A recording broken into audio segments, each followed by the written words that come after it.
That's not scale. We all know the saying.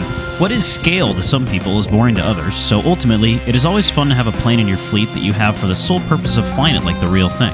For me, that's a Warbird, a P-47 specifically, which is a plane my great-uncle flew 61 missions with in World War II. Arguably, the best flying giant-scale Warbirds made in recent times for the Top Flite lineup, RIP Hobbyco. They happen to sell an 85-inch, or just over 7-foot wingspan, P-47 Razorback. Before I moved from Seattle to New Hampshire, I owned one, but was forced to sell pre-move. It sucked seeing her go, but I was determined to find another upon settling in New England. So, I went on a limb and posted a wanted ad at trusty RC groups, and lo and behold, a new in-box Top Flite P-47 Razorback surfaced that barely fit in the back of our car. Upon joining the Southern New Hampshire Flying Eagles, I was introduced to our club's resident master builder, Vinny. When I proposed the build to Vinny, he said he was up for the challenge, so I dropped off the plane and the required hardware with him, and he was off to the races. Thanks to our friend Julian, I got help picking up the hardware for the build. For power, I went with the X-Power 60cc motor, sorry gas boys, paired with a Castle Phoenix Edge high-voltage 160-amp ESC. She would be spinning a Falcon 24x10 prop I got from Tim at Northwest RC. For servos, I went with high-tech 5625 MGs for all flight controls minus the flaps, and used Savox SC0251s on the flaps. I mixed brands solely due to supply chain issues, COVID. For retracts, Reborn. She came with the pneumatics, but Reborn sells an electric conversion, so I went with that. For receiver packs, I went with two Flex Innovations Potenza 2S2000s, and for the flight packs, two Turnigy Graphene 5000 6S packs in series running on 12S. All of this was wired into a Spectrum 12-channel power-safe receiver. 4 months after Vinny took the plane for the build, it was time to drive over and help with the finishing touches and get her ready for her first flight. Vinny did an amazing job. Above and beyond details such as adding screw rivets, painting the motor bell black, and even getting the lateral and standard CG set with the fancy Zykoy CG machine really finished up this build well. Speaking of weight and balance, she came out at just under 25 pounds all up weight. Vinny did have some comments on the build from his perspective as well. Hi, my name is Vincent Fatante, and I've been a modeler since early 70s. On this particular build, you have to invest quite a bit of time just in the cowl.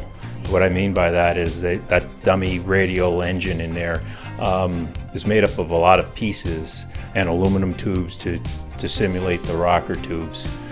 So quite a bit of time went into fabrication of that and making sure that you had the proper clearance between the cowl and the back of the prop and as well as the electric motor so it doesn't hit, rub. When the kit came out of the box, you have to spend quite a bit of time in ironing out the monocoat in this case, and that's to be expected. I mean, it came from China and it went through a lot of humidity, changes in humidity, so it was pretty loose, and of course I had to spend some time with an iron and a sock and get everything down. And then I tried to make it a little more unique for Zach by simulating rivet heads by actually putting screws in different hatches, I should say, just to give it a more realistic effect. I mean, this has a generous amount of space inside the fuselage. That goes without saying.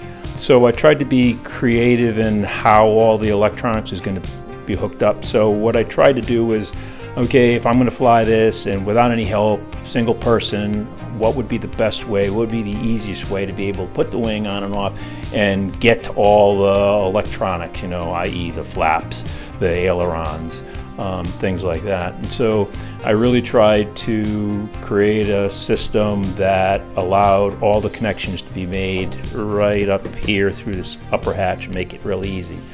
So it's easy to remove the wing and install the wing and deal with the electronics, which is sometimes a two-person job. This plane is a looker. Hangar talk in lieu of flying is such a big part of aviation because of planes like this, primarily when people like Vinny build them. Thanks again, Vinny. Oh, and here's an 18-pound dog for scale.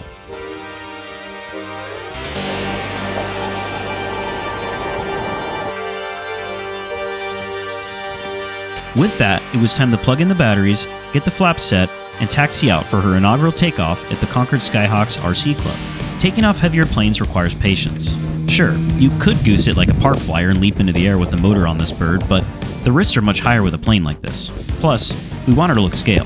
Scale equals taking off by easing up to just under half throttle, raising the tail, fighting those left turning tendencies, and gently bringing her off planet Earth. In flight, she's incredible. Just like my last one in Seattle, she was on rails. Little to no trim was required, and the CG was locked thanks to Vinny and the Zykoy. Time to have some fun.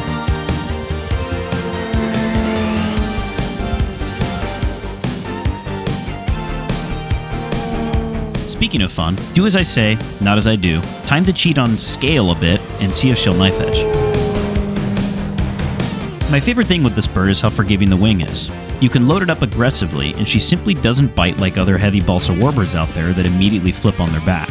I never get worried about violent asymmetric stalls with her while on approach.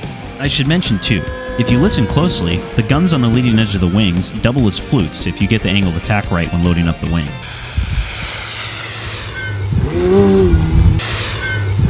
Landings, like the full-scale version, can be either a wheel landing or a 3-point. I generally opt to fly her onto the mains in a wheel landing configuration. She's a fun bird to practice this with. All I can say is that it's great to have a Razorback in my fleet again. It's awesome to be able to keep these parts of history alive, even at a smaller scale, in honor of those who bravely flew them in combat, my own great-uncle included. Thanks to our veterans for their service.